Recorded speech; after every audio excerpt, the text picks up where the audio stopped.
horumarinta kalluumaysiga xeebuhu waxay sahli kartaa la soo bixidda in ka faa'iidaysiga kheyraadka badda ceegaaga isla markaana waxay bulshooyinka xeebaha u suura gelin kartaa inay helaan heer nololeed oo wanaagsan iyo inay gacan ka geystaan kobaca dhaqaale ee qaranka. hase yeeshee ilaa hadda ka ganacsiga kalluunka Somaliland ma hana qaadin wax ka yar ilaa 25% ayaa laga faa'iidaystaa taasoo sababaysa in wax ka yar eber dhibic 3% ku kordhiyo dhaqaalaha dalka. ilaa 600 oo nooc kalluun ah ayaa laga helaa badaha Somaliland kuwaasoo 400 ka mid ah yihiin kuwa laga ganacsan karo. gobolka Sanaag waxa uu leeyahay xeebta ugu dheer Somaliland oo dhererkeedu dhan yahay 380 kiiloomitir ka bilaabmata Ceelaayo ilaa Congor waxaana lagu qiyaasaa in 70% kalluunka Somaliland uu ku nool yahay badda Sanaag. kaydka kalluunka ee Somaliland waxa lagu qiyaasaa inta u dhaxaysa 800 ilaa 200 oo tan sanadkiina la dabi karo ilaa 4,000 hase yeeshee heerka ka faa'iidaysiga kalluunka oo aad u hooseeya awgeed hadda waxaa sanadkii la dabaa ilaa 600 oo tan taasi oo ku tusinaysa in kalluun gaaraya 43,400 oo tan uu weli iskaga ceegaago badda oo aan laga faa'iidaysan. wax soo saarka ugu badan ee kalluunka Somaliland iyo gaar ahaan gobolka Sanaag waxa sameeya kalluumaysatada yaryar oo adeegsada doomo yaryar. hase yeeshee kalluumaysatada yaryar waxa ragaadiyay dib u dhacyo ay sababeen horumar la'aanta ganacsiga kalluunka ah oo la xiriira xiriir siyaasado horumarineed oo liita qalab aan ku filnayn kaabayaasha iyo xeeladaha suuqeed oo liita. xeebaha kalluumaysiga sida Meydhiya Xiis ayaa iyaguna aad uga fog magaalooyinka waaweyn ee leh suuqyo waaweyn oo ay ka jirto baahi kalluun. sidoo kale kaabayaashii loogu safri lahaa magaalooyinkaasi oo burbursan ayaa iyana caqabad ka ah.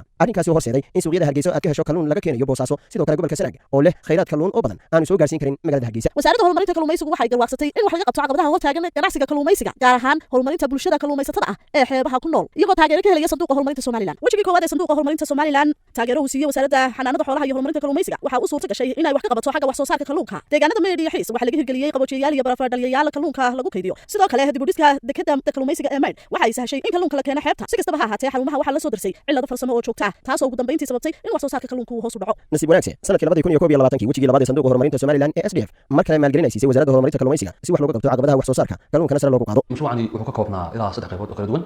ay waxa ahayd in la tababaro kor loo qaado aqoonta shaqaalaha wasaaradda iyo kalluumaysatada iyo dadweynaha kale ee bahwadaagta kalluumaysiga. qaybta labaad waxay ahayd in kor loo qaado habka maamul ee deegaamada mashruuca ka fulayay maamuladooda iyo iskaashatooyinkii mashruuca laga sameeyay iyagana in la baro habka qaab ahaaneed ay soo maamulayaan wada shaqaynayaan shaqadana fulinayaan. qaybta saddexaad ama kambeynka saddexaad runtii wuxuu ahaa in la kordhiyo wax soo saarka badda qaybta ugu ballaaran. bilowgii sanadkii 2021 mashruuc dad badan ayuu la yimi. sanadkii xigay ee 2022 waxa markiiba dib loo kiciyay qalajiyaashii iyo barafdhaliyaashii Meydh iyo Xiis yaalay taasi oo dardar gelisay in ganacsiga kalluunku soo noqdo laguna dhiirado. sidoo kale tababar la siiyay farsamayaqaanada dayactira xalin kara ciladaha farsamo ee ku yimaada qalabkaasi oo yaalay Xiis iyo Meydh. bishii November 2023 wasaaradda horumarinta kalluumaysiga ayaa qalab kalluumaysi guddoonsiisay iskaashatooyinka kalluumaysiga ee Meydh iyo Xiis. qalabka waxa kamid ahaa agabka kalluumaysiga shabagyada matooradii laashashkii kalluumaysiga iyo agab kale oo muhiim ah. mashruucu waxa kale uu kor u qaaday aqoonta kalluumaysatada ee ku saabsan sida ugu wanaagsan ee loo dabo kalluunka looguna diyaariyo iibin. sidoo kale mashruucu waxa uu caawiyay iskaashatada deegaanadaasi si loo abuuro hab ganacsiyeed taabagal ah. shabaagana loo keenay mashiinana loo keenay container-kana loo keenay oo isbeer baarkii kii lagu furgeerishkii oo barafdhaliyihii bana loo keenay soo la radiyay qaybtii qalajinta kalluunka marka hore aan keenay jirnay kalluunka hadda soo aan keenay isagu maaha marka hore waxa weeye agabka yaga oo liitay qalabkana loo yimi dirgal bay noo samaysayo waa ku yidii dilinay oo badii baan dib u soo noqonay waxa weeye oo xaga soo baxnay oo kalluunka marka hore intuu ahaa ka batay marka hore kalluunka hadda kalluunka soo heshay waxba ka kaga qays hadda waxa weeye halka alla laga tashahay bad la gaari karto barafkii baa la hayaa ka farq weyn baa u dhaxay insha Allah mustaqbalka waxaanu yeeli doonaa insha Allah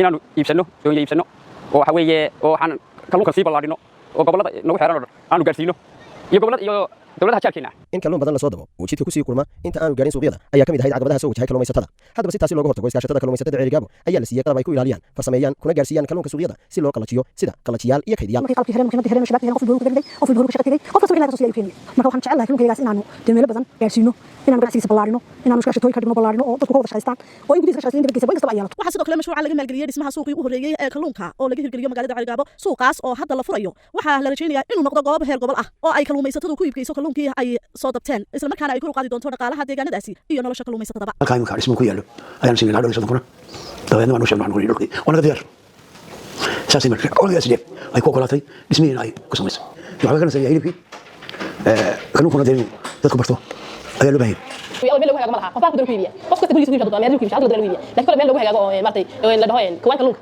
mashruuc waxa kale oo gacan ka geystay samaynta nidaamka baarista ilaalinta tayada iyo cadaynta in la iib geyn karo kalluunka. nidaamkaasi wax soo saarka kalluunka lagu dabaqayo halbeegyo iyo xeerar caalami ah si loogu dhiirado iibsiga kalluunka loona abuuro fursado dhoofineed. ugu dambeyn 500 qof ayaa la filayaa in ay si toos ah iyo si dadbanba uga faa'iideystaan mashruuca kor u qaadista hab nololeedka kalluumaysatada yaryar ee Sanaag. mashruucu waxa uu suurta geliyay in ay helaan agab muhiim ah sida qalajiyayaal iyo mashiino barafdhaliya oo ay hadda gacanta ku hayaan farsamayaqaano loo tababaray cilad bixintooda. sidoo kale mashruucu wuxuu xoojiyay hanaanka awoodda kalluumaysatada iyadoo la siiyay qalab kalluumaysi oo cusub iyo aqoontooda sare loo qaaday. intaa waxa dheer si loo hagaajiyo suuqa kalluunka mashruucu waxa uu abuuray iskaashatooyin kalluumaysi oo qaarna soo dabaan qaarna iib geeyaan kalluunka. dhammaan waxqabadyadaasi oo ay wehelinayaan dhismaha suuqa kalluunka ee Ceerigaabo ayaa dhamaantood waxa muuqata in durba abuureen hanaan wax soo saar kalluun oo sii xoogaysta iyo in la helo kalluun joogto ah Ceerigaabo iyo magaalooyinka la dariska ah. horumarinta hanaanka wax soo saarka kalluunka laga soo bilaabo soo dabista ilaa helida suuqa lagu iibiyo waxay ka dhigan tahay in shacabka kalluumaysatada la badbaadiyay sidoo kalena sare loo qaaday hab nololeedkooda iyagoo dakhli fiican helaya.